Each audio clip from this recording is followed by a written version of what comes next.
This podcast is for professional voice teachers to answer the question, how do I grow my teaching business and even break out of that one-on-one lesson model so that I can reach and teach who I want whenever I want. I'm your host, Allie Tyler, voice teacher of over a decade and marketing and business coach for fellow voice teachers. Welcome to the Voicepreneur Podcast.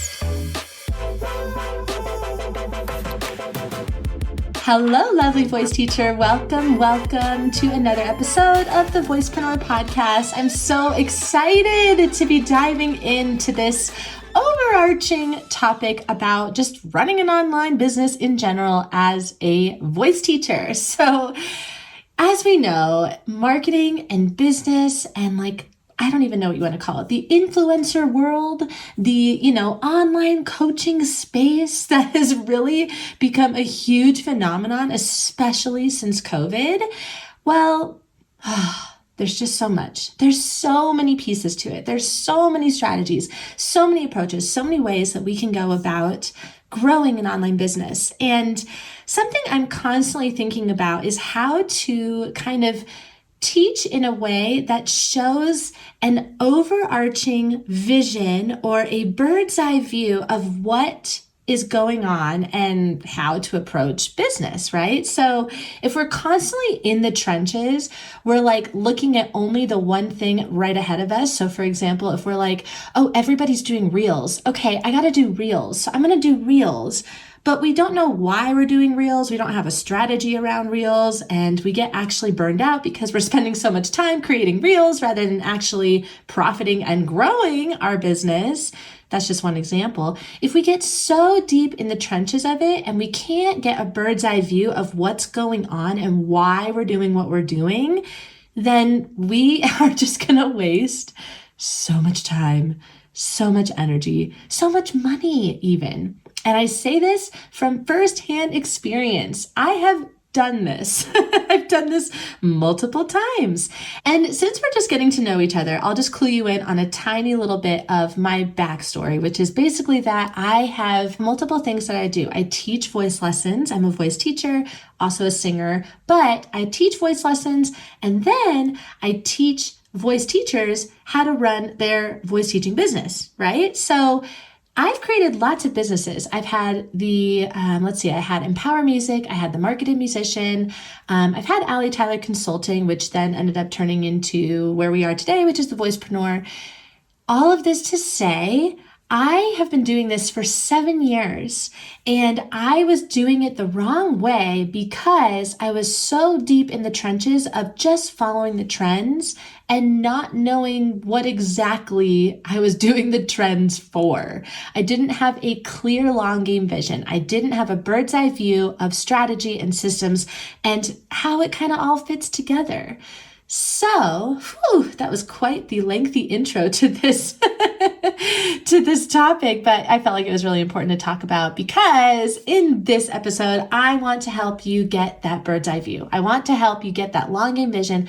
I want to help you understand what the heck you're even doing, especially if you just migrated into the online space as a voice teacher because of COVID, which was a lot of us, myself included. So even if you've been teaching online lessons for a long time, there is a difference between teaching online lessons and running an online business. There is a difference. We want to put on our business hat. We want to know exactly what we're doing so that we don't waste time on those freaking reels. Good God, I feel like I spend so much time on reels. Instagram, you're killing me here, killing me with the reels. Okay, we don't want to spend that much time focusing on something like reels if we don't have a long game vision. So let's get that long game vision. Are you ready for it? Here are the 3 things that every online voice teacher needs to make up the whole big vision of running your online business. Number 1, you need to have a brand. That's pretty standard, right? We know this, but let's really dive into brand for a second. A brand is a lot of things. It is really what people say about you when you're not in the room. That's kind of a way that you can think about a brand. It's how people feel about interacting with your business through your messaging, through your colors, through your style, through what you teach, right? So breaking it down very simply, a brand is essentially what you teach and value, who you help, your business name, and your visual appeal. That's really what a brand is. Man, I simplified that. A brand is so, I don't want to say time consuming, but it kind of is. It's just very, it's consuming. I'll be real. Let's have some real talk. Creating a really good brand that is in alignment with you and your values and your mission as a teacher, it is consuming in that it takes time and it takes reflection and it takes trying things and seeing if that's what it is and then tweaking it. And it's just a process is basically what I'm saying. So don't be afraid to get in the trenches of creating your brand. It is a really, really fun and illuminating experience. So maybe that's where you're at with your online teaching. You're kind of figuring out, what you teach and what you believe in and what you value and what you bring as a voice teacher, how you stand out. And then of course, who you help, like who those people are that actually want what it is that you have to offer, which you can listen to a whole separate episode, plenty of episodes actually on who you help. You also want to think about your business name. And this is something we can really dive into, like how to create your name. But here's what I'll leave you with. What if you went outside of the norm of the Allie Tyler vocal studio?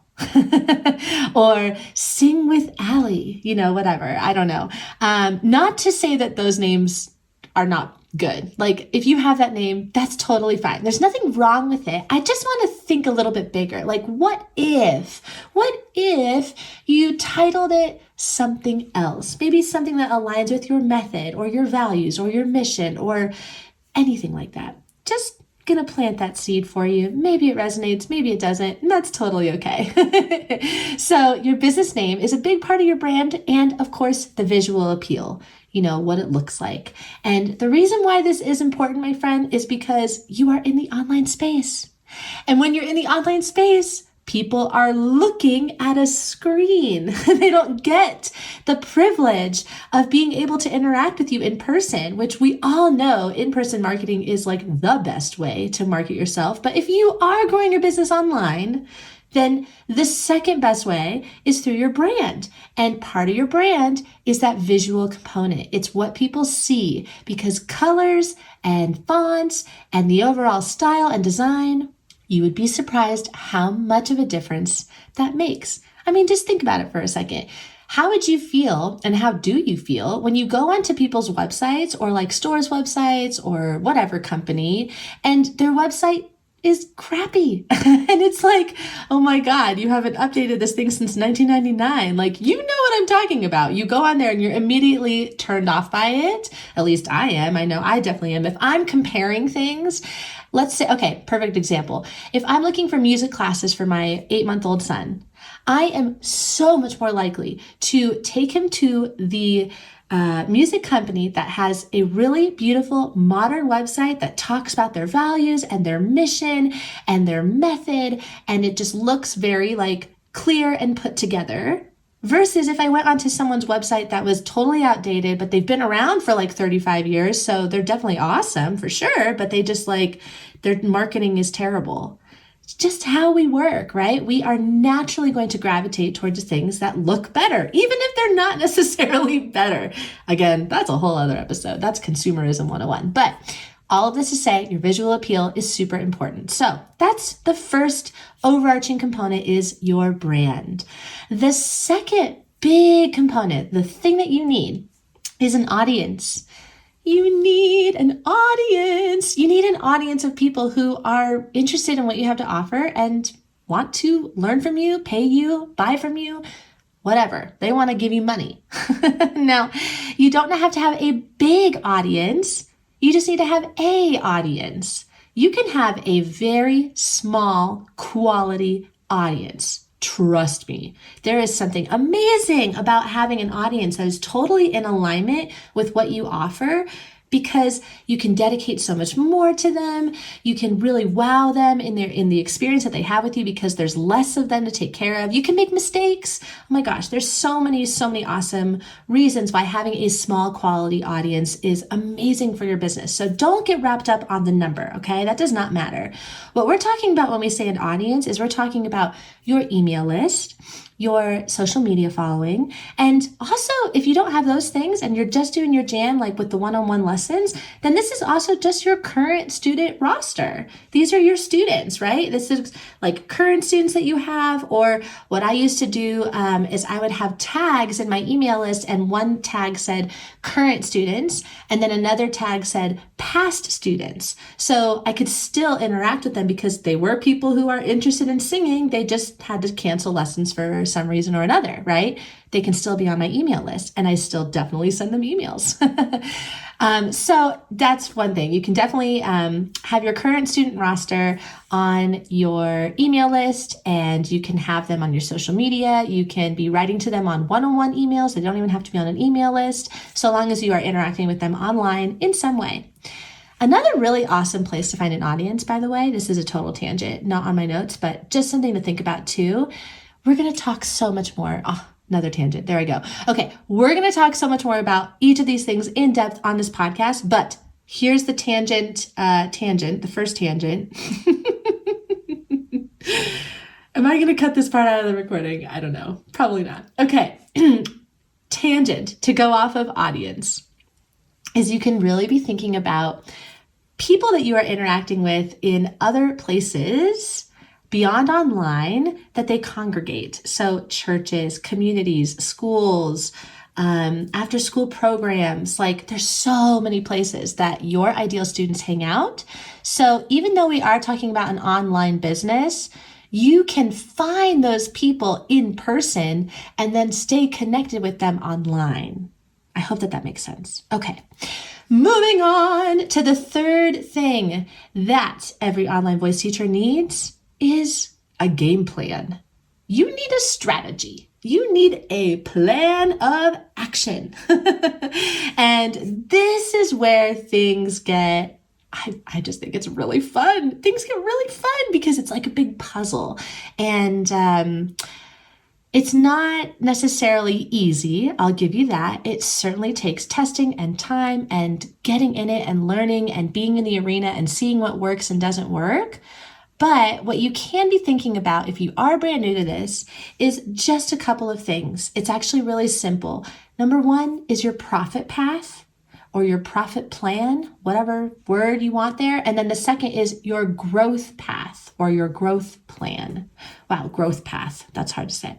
Let's stick to plan. So we're going to say a profit plan and a growth plan. That's really what encompasses or is included in your overall game plan, right? So profit plan, this is basically just looking at, okay, how am I going to make money? What's my offering? Like, is it just private lessons? Am I going to offer a workshop, maybe an ebook, maybe an audio series? So many different ways that you can make money. What is it going to be, right? And then how many people do you need to sell that to or to teach or to work with? So very simple numbers, right? This is just like growing a business 101. How much money am I charging and how many people do I need to buy the thing? Right. Okay. So that's your profit plan. Pretty simple. Your growth plan is kind of like how you're going to make the profits happen, right? How are you going to get the students? How are you going to market to them? How are you going to grow? So tons of ways we can do this, but you can definitely be thinking about social media, of course. And the reason why social media is so powerful is because it's free, y'all. It's free. I mean, yes, you can pay for ads, but generally it's free. Organic reach. I mean, that's freaking amazing. Amazing that we can like get in front of thousands of people with just, our little phones.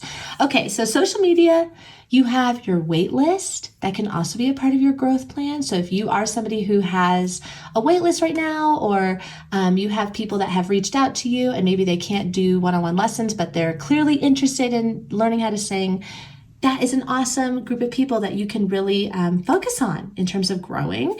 And then, of course, your general network of people, right? Who you're singing with in choir, who you're singing with in church jobs, who is in your neighborhood, the kids down the street and their moms who are all in the PTA. And there's so many places that our peeps hang out, and they may not be directly related to voice lessons, but we all know that word of mouth is a very, very powerful strategy. And how does word of mouth happen? Well, you connect with people in your community. You connect with people with your mouth. I know that sounds silly, but that's really what it is. Okay, so that kind of encompasses your game plan. As I said, and it's always worth saying again, we go way deeper on all of these things throughout the podcast, and of course throughout the Voicepreneur program, which if you are not on the wait list for that, definitely go and check that out. You can get the link in the show notes. But hopefully seeing this overarching thing is helpful in first and foremost identifying what you need to focus on. So I'm going to say those things, three things. I'm going to say these three things one more time. We got a brand, an audience, and a game plan. Those are the three things that you need. So of these three things, what is the thing that you are going to focus on right now in your business? Do you need to focus on your brand and getting clear on what type of teacher you are?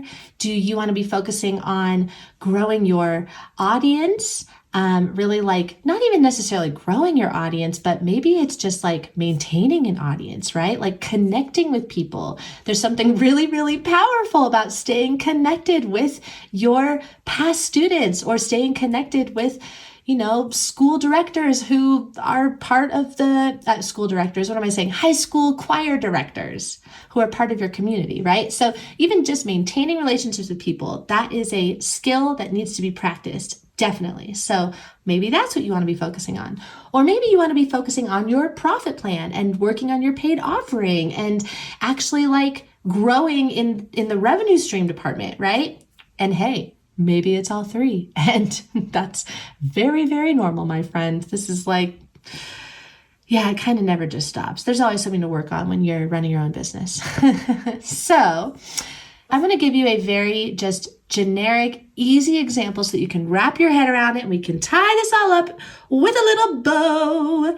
Here we go. Let's say, number one, you got your brand. Your brand name is My Brave Voice. And you value courage and you value vocal technique and you help amateur singers with their confidence. Like confidence and courage is what you're all about. Okay, it's cool. So you're like, I feel really good about my brand. Did you notice how there's a name, who you helped, all of that stuff, right? Then the second part is the audience. So now you have committed to growing your audience on YouTube. And you say, that is the platform I am going to be spending my time on. I'm going to be really working on growing an audience there and committing to recording videos every week. And bada bing, that is where I'm going to get in front of people, right? Going back to like, that's what online business is all about, is getting in front of people. Okay, so you have your YouTube channel. And then number three, you have this is again, number three, your game plan, right? Your strategy. So your offering, the way that you're going to profit is through a pep talk video series. It's a motivational thing. It helps with confidence and you sell it on your website and you know that you need to hit 10 sales per month on top of your 15 private students that you teach. And you do this with your YouTube videos. So it's all very clear. You know what you're selling, how many things you need to sell in order to like live, right? And live comfortably. You know how you're going to sell it, which is through YouTube. And you know what it is that you are infusing through that paid offering, like your brand, right? You value courage, you value confidence. So you're selling motivational pep talk videos that have to do with courage and confidence, right? And it's all part of your brand name, which is called My Brave Voice. And you put out these videos and people know, like, and trust you through the videos. So then they're much more likely to buy your paid offering that you sell on your website. And all you need are 10 of them per month. Okay, do you see how these all work together? And do you see how it's actually not that intimidating anymore? Hopefully you don't feel intimidated by this. Hopefully you're like, oh, okay, marketing and business is not that hard. It just all needs to align. Now, of course, does it take time? Absolutely. Is it going to be like not great in the beginning? 100%. But business takes practice, just like singing takes practice. So get in there and practice, my friend. I cannot wait to hear how this goes. Let me know which thing you're working on right now. Are you working on your brand, your audience, or your game plan? Come find me over on Instagram at The Voicepreneur. And I hope that you have a beautiful rest of your day. I will catch you in the next episode.